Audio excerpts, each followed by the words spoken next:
आहे।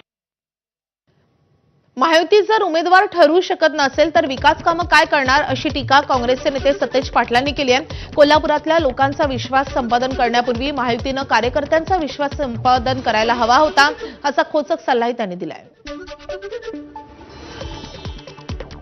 राज्य मंत्रिमंडळाची आज दुपारी बैठक पार पडणार आहे। महायुती उमेदवार ठरवू शकत नसेल तर विकास कामं काय करणार आहे?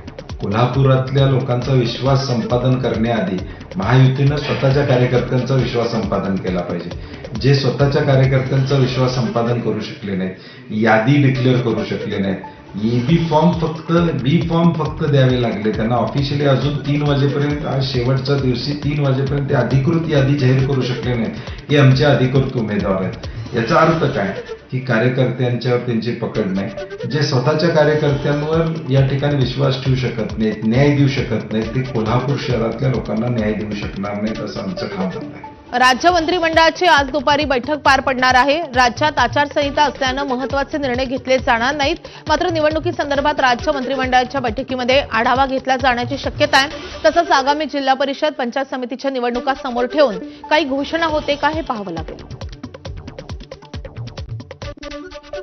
बीडच्या पाटोदा तालुक्यामधल्या वैद्यकिनी टोल नाका परिसरामध्ये 2 हॉटेल व्यावसायिकांमध्ये हाणामारी झाली आहे। यामध्ये 4 जण गंभीर जखमी झालेत। त्यांच्यावर जिल्हा रुग्णालयामधल्या अतिदक्षता विभागामध्ये उपचार सुरू आहेत। यामध्ये एका महिलेचा देखील समावेश आहे।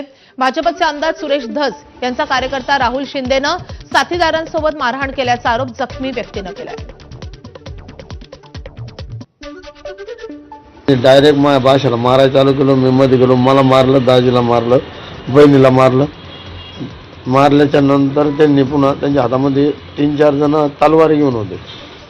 एक जणाच्या कमराला गण होता, तिथे CCTV सगळं दिसत, तिथं सगळं चेक करायला आणि हॉटेलच्या दारात येऊन मारलं। 50 ते 60 जण होते ते बघा।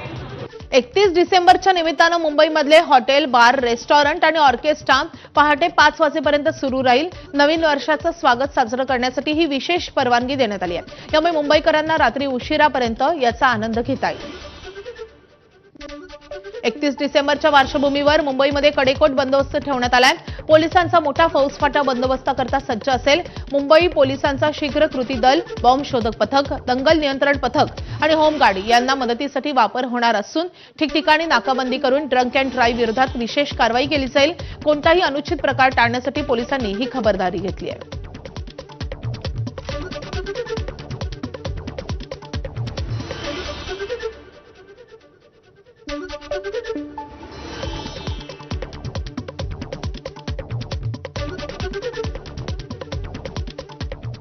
आता कल्याणमधून एक धक्कादायक बातमी येते। कल्याण पूर्वमधल्या